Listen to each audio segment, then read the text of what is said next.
सभी दर्शकों को मेरा नमस्कार। मैं हूं वेद प्रकाश शास्त्री और जानकारी आपको प्राप्त कराने का प्रयास कर रहे हैं करवा चौथ के बारे में।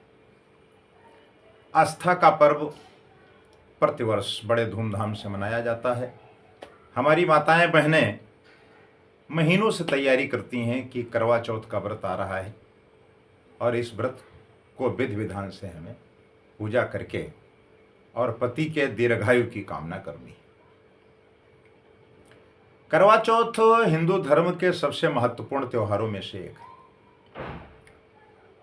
अब ये त्योहार कार्तिक मास के कृष्ण पक्ष की चतुर्थी के दिन मनाया जाता है और इस वर्ष करवा चौथ का व्रत 20 अक्टूबर 2024 को मनाया जाएगा। करवा चौथ एक ऐसा पर्व है जिसको सुहागिन माताएं बहनें निश्चित रूप से रखती हैं और अपने पति के दीर्घायु की कामना करती हैं। चूंकि 20 अक्टूबर को करवा चौथ है और इस दिन सुबह भद्रा काल भी है। यद्यपि भद्रा काल जो है उसका कोई बहुत बड़ा प्रभाव नहीं होगा, चूंकि जो व्रत है वो भद्रा काल के पूर्व ही प्रारंभ हो जाएगा। इस दिन जो हमारी विवाहित महिलाएं हैं वो अपने पति की लंबी उम्र के साथ सुखी वैवाहिक जीवन को बनाए रखने के लिए निर्जला व्रत रखती हैं, जिसका पारण चांद दर्शन के बाद यानी चंद्रमा का दर्शन करने के बाद किया जाता है। परंपरागत हमारी सभी माताएं बहनें इसके पूजन का विधान विधिवत जानती हैं, उस पर बहुत विस्तार से चर्चा करने की आवश्यकता नहीं है।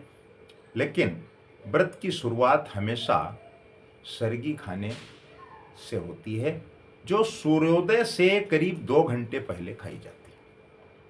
इस दौरान करवा माता, भगवान गणेश और चंद्रमा की विधिवत पूजा की जाती है और इस साल करवा चौथ पर भद्रा का साया रहेगा। ऐसे में हम जानने की कोशिश करेंगे कि सुहागिन महिलाओं को किस प्रकार के कार्य से बचना चाहिए, कौन से कार्यों से वो अपने को दूर रखें। तो जो भद्रा लगने का समय है, ज्योतिष शास्त्र में भद्रा को शुभ नहीं माना जाता है।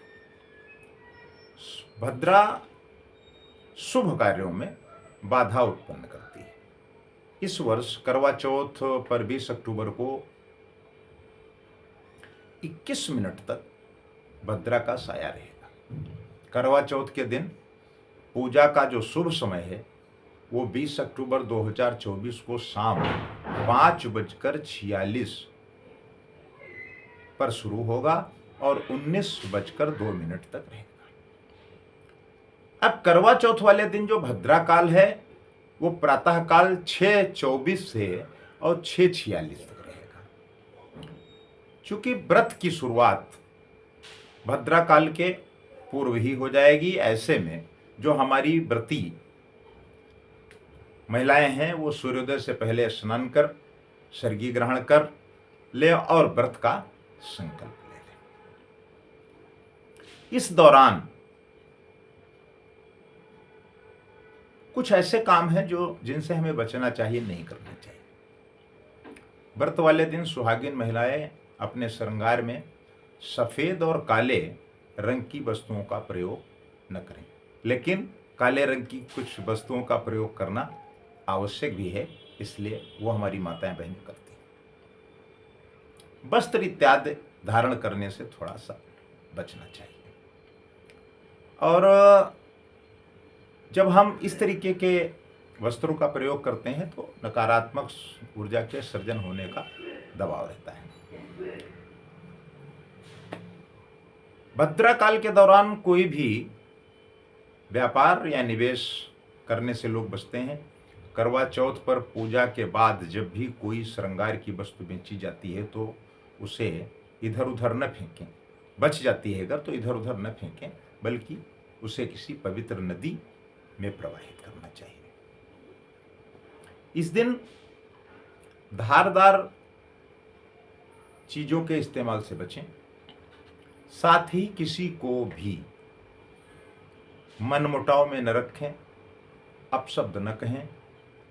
व्रत धारण करने के बाद तामसिक चीजों से परहेज रखें, तो व्रत का जो सकारात्मक प्रभाव है वो ज्यादा मात्रा में आपको प्राप्त होगा। ये तक देखा यह गया है कि हमारी जो माताएं बहनें हैं उनको इन सब की विधिवत जानकारी है, उसको बहुत बताने की आवश्यकता नहीं है।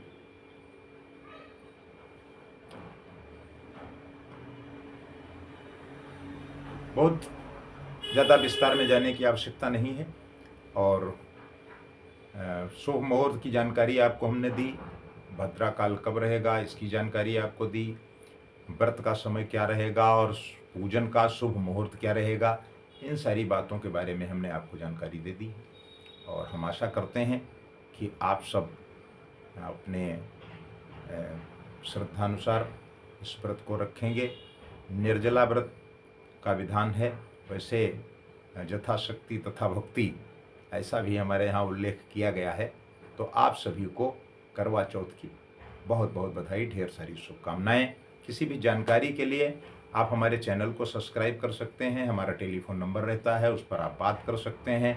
और डिस्क्रिप्शन बॉक्स में हम ये सारी चीज़ें, ये सारी बातों का उल्लेख करते हैं, वहाँ से आप भी जानकारी प्राप्त कर सकते हैं। और हमसे बात करने में कोई संकोच न करें।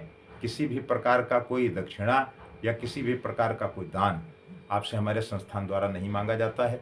हम सिर्फ इतना चाहते हैं कि जो ज्योतिषीय गणना के आधार पर अधिक से अधिक अच्छे से अच्छी जानकारी आपको उपलब्ध कराएं और उसका आप भरपूर लाभ उठाएं।